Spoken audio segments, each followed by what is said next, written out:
ध्रुवहरि ज्ञान सागर मुनि महाराज संत शरवणी सर्वगुण विद्यासागर महामुनि राज की।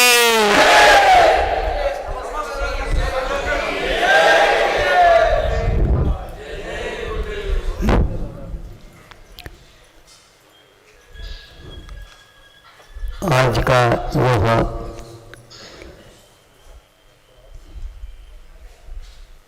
प्रसिद्ध रूप में विज्ञान धार्मिक युग से बहुत आगे बढ़ा हुआ था। हर बात में मन में यह शंका होती रहती है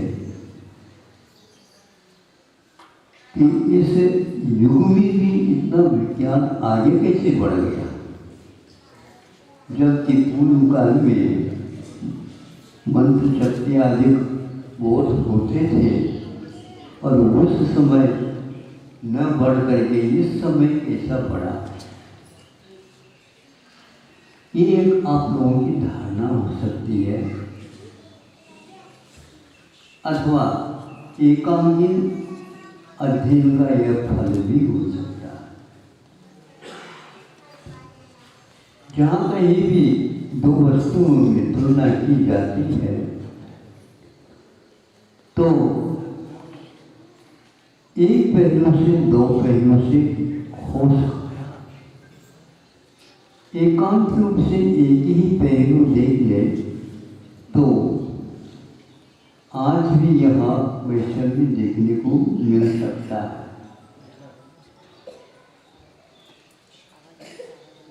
हमारा प्रवास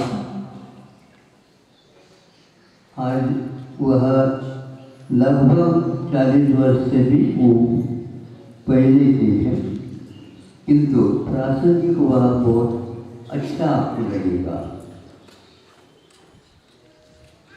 हटा में अपना प्रवास था जो कुंडलपुर से लगभग 20 किलोमीटर पर।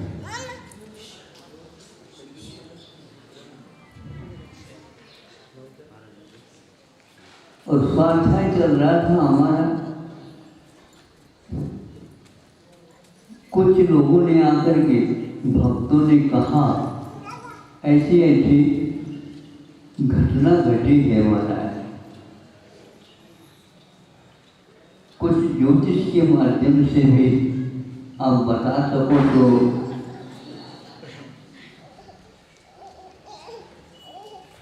ज्योतिष तो दूर है, चलिए घटना के बारे में आप बताओ। सब कुछ हमने देख लिया। 3-4 घंटे हो गए।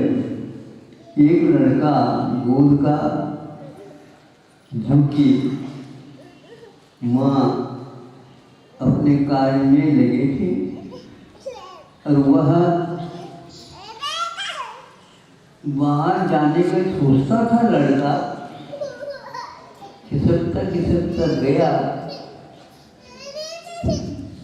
जब चलता गया चौखट के पास आने के उपरांत वह बाहर नहीं जा।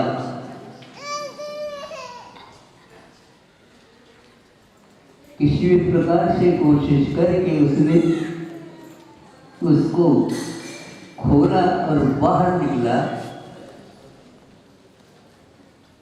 प्रमाण कहो या ज्ञान कहो या जल्दबाजी में ऐसा हुआ हो,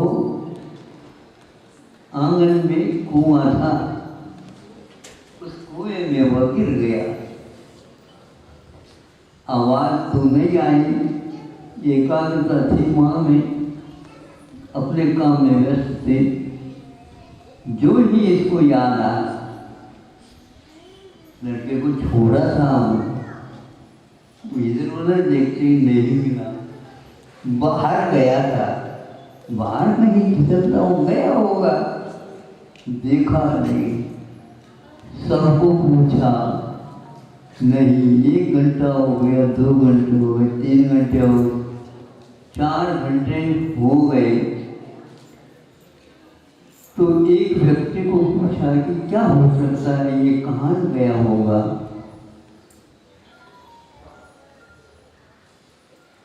ऐसा करो कि कुआं भी तो है ना सामने, इसमें गिर सकता है, तो उसको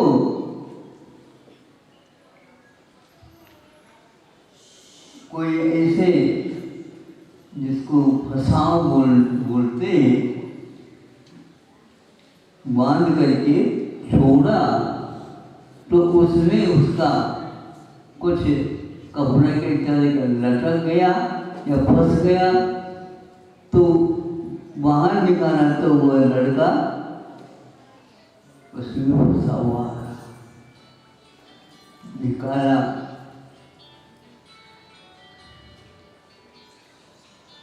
अब 4 घंटे में तो पानी में रह नहीं सकता, ये आप लोगों का विज्ञान है ना?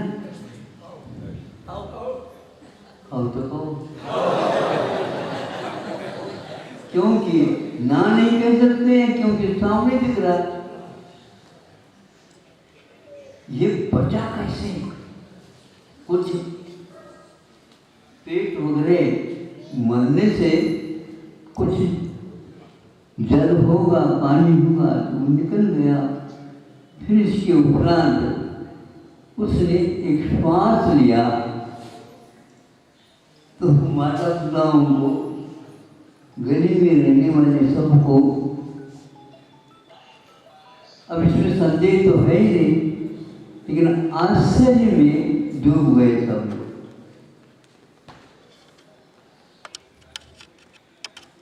बिना श्वासोच्छ्वास के रहना कैसे संभव है? संभव है, ऐसे सोचो क्यों कर रहे होते? ये तो है ही, दिख रहा। एक पहलू से जब हम देखते हैं, संदेह भी होता है, अभी भी गिर गया होगा, तो 4 घंटे तक वो ढूंढ रही है, इसमें कौन सा कहीं बगल में रख करके ढूंढ रही है क्या? ऐसा तो है नहीं। योग से उसी घर में पिताजी भी और उनके दादाजी भी दोनों डॉक्टर थे, और जो पिताजी था उनकी पत्नी भी डॉक्टर है। अब सभी डॉक्टर होने के उपरांत संशय क्यों और आश्चर्य क्यों? आज का विज्ञान, क्या वह पहले काल का विज्ञान, जब तक धर्म की दृष्टि से हम नहीं सोचते अथवा शरीर की संरचनाओं के बारे में जब तक हमारे लिए पूर्ण ज्ञान नहीं होगा, महाराज एक एक कोशिकाओं का अध्ययन हो चुका है। एक एक कोशिकाओं में और कोशिकाएं हो सकती हैं, उन सब का अध्ययन करके ही निर्णय लिया गया। हाँ ठीक है, जो स्थूल का तो हो सकता है, लेकिन सूक्ष्म परिणाम अपने आप में बहुत महत्वपूर्ण होता है।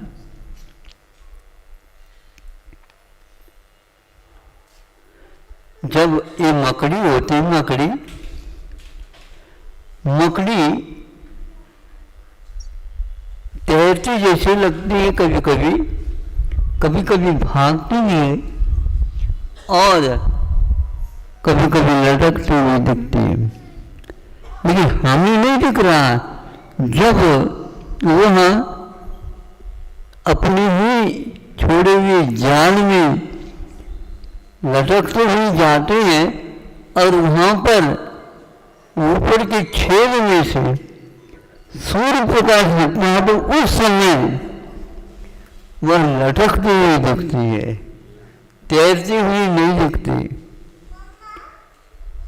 वह स्थूल बहुत लंबे चौड़े होकर के भी ज्ञान आपकी आंखों में क्यों नहीं आया, बताओ?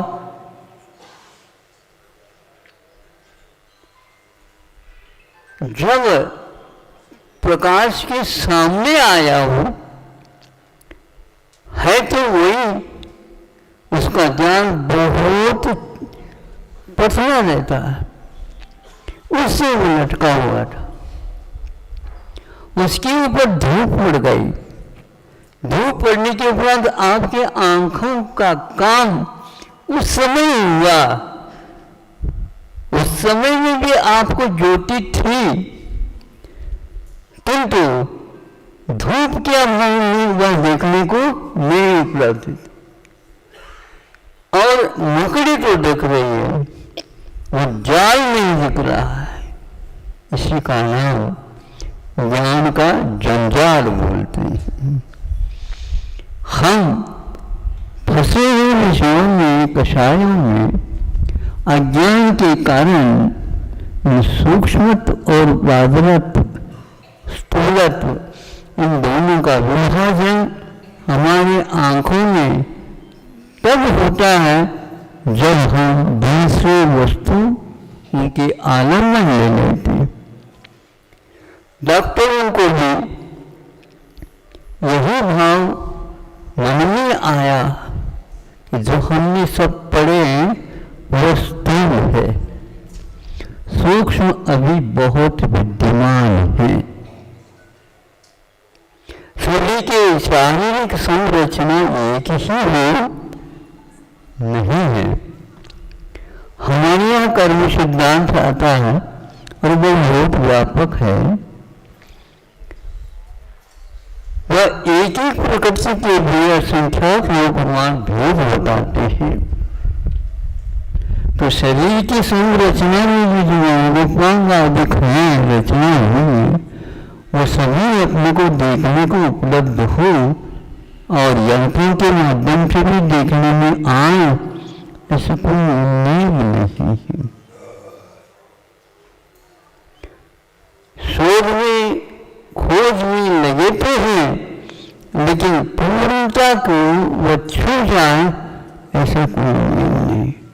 और यहाँ पर दिख रहा 4 घंटे के बाद भी मृत्यु नहीं हुई है, और 4 घंटे तक पानी में प्राण वायु कैसे चली गई पेट में, क्योंकि मुख से लेते ही पानी पहले जाएगा, संभव है उस पानी के साथ प्राण वायु भी जा सकती है। उस पानी में केवल पानी ही है ऐसा नहीं है, प्राण वायु भी है, और वो उसके साथ जो प्राण वायु गई होगी उसके माध्यम से भी उसका काम चल गया होगा। यह रचना विज्ञान के दृष्टिकोण नहीं आई। अब इसको खोजते हुए आप चले जाओगे, पूर्ण हो ये कोई नियम नहीं है। आपको रात में नहीं दिखता, आपको भी देखता, अंधेरे में बैठ जाओ, किंतु आपको वो मूल्य नहीं दिखेगा। विज्ञान के पास ये साधन यदि हो भी सकता है, बाद में और निकल सकता है, तो यह रात और दिन के भेद होते हुए भी एक को दिख रहा है, एक को नहीं दिख रहा। छोटा था उस समय जादूगर वगैरह होते तो बहुत जल्दी भीड़ होती है। मैं उस भीड़ में चला गई, क्यों क्या है, तो जादूगर हाथ सफाई के माध्यम से सब बहुत सारे दिखाया। एक आइटम रह गया था उसका, वो कहता है मेरी आंखों के ऊपर तुम जो कुछ है मानना वो मान लो। और मैं बंद आंखों के साथ ही आपको एक चमत्कार दिखाऊं। तो पहले सर्वप्रथम आंखों के ऊपर एक काला कपड़ा बांधा, फिर इसके ऊपर वही जो बनाते हैं, वो जो है पूरी बना करके उसके ऊपर रखा। फिर इसके उपरांत और भी कुछ आवरण बांधे और उसका मुख या चेहरा लगभग इतना बड़ा हो गया बांधते बांधते। अब इसके उपरांत वो मोटरसाइकिल के ऊपर बैठ करके आपको दिखाएगा।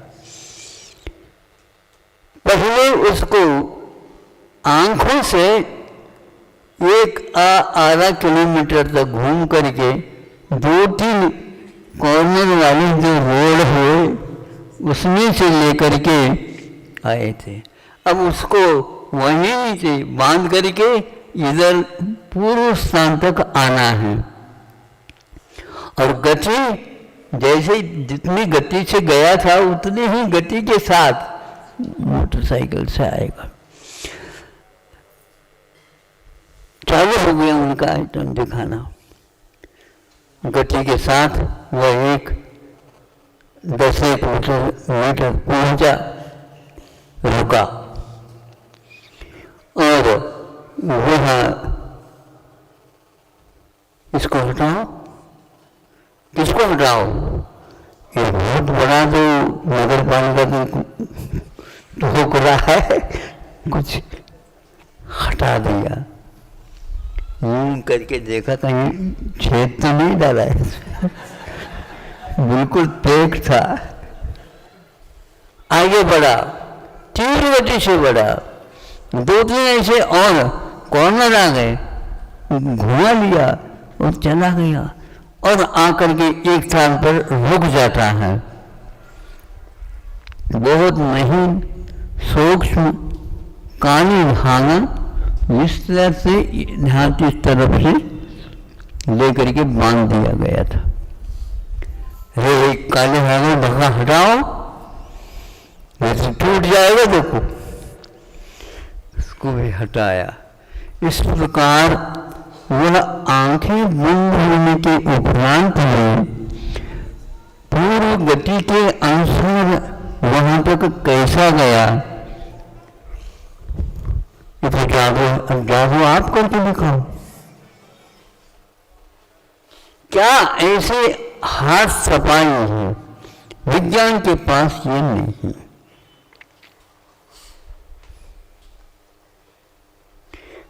आंखों के द्वारा दिखता है ये पक्का, फिर भी चश्मा लगाना पड़ता है।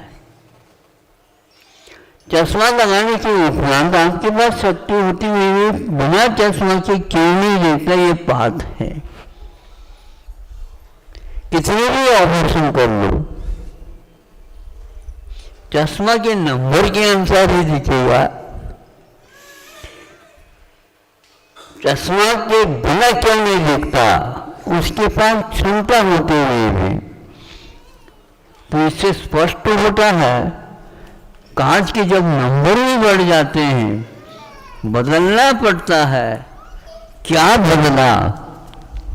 नंबर बदला, नंबर तो नहीं बदला, नंबर तो वही है। कांच में अंतर आता है। तो कांच के ऊपर हम देखते हैं, उसमें से पारदर्शिता के साथ बाहर भी हमारी दृष्टि जाती है, बिना जाती है उस विषय को हम कैसे पकड़ सकते हैं? उस रखी हुई वस्तु को हम कैसे देख सकते हैं? ये नाप तोड़ भी होता होगा। इन नंबर के बाद दूरबीन भी आता है। ये दूरबीन क्या है? जो दूर में रखी हुई वस्तु को बीनना है। बीनो कैसे आएगा? वो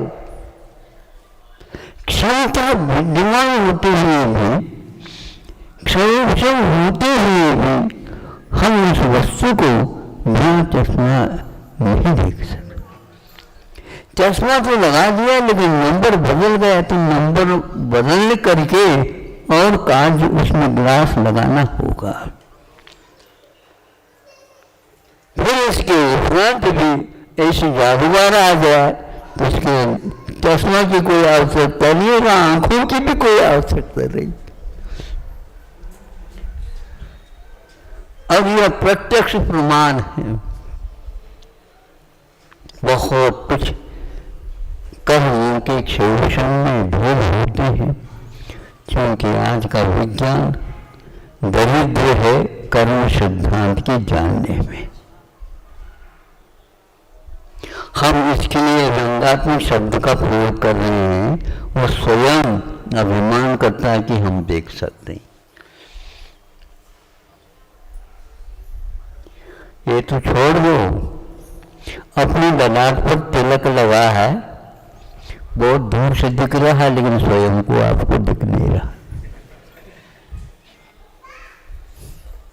अब बीच में क्या है, इसको बोलते हैं अभिमुख, आभिमुख ज्ञान। अभिमुख होगा तो ही देख लेगा, अभिमुख होगा तो ही सुनेगा, अभिमुख होगा तो ही वो सूंघेगा, अभिमुख होगा तभी वह इसी प्रकार विषय बनाता चला जाएगा। ये आभिमुख है, ये सूक्ष्म ज्ञान का विषय नहीं है। इस प्रकार आचार्य ने आज भी उन ग्रंथों के रचे हैं और इसको वह जानते हैं। अभिमान के बिना उन क्षणों को हम प्राप्त कर सकते हैं। समय आपका हो गया है, क्योंकि बना हुआ यहाँ चलता है। नहीं बांधो आप, लेकिन समय को आप बांध बोलो, ये पक्का है। तो आपने क्या पढ़ा बता? अब उसमें घड़ी रुक गई, कांटा भी रुक गया, कांटा रुक गया तो चलना ही बंद हो गया, लेकिन काल फिर भी चल रहा है।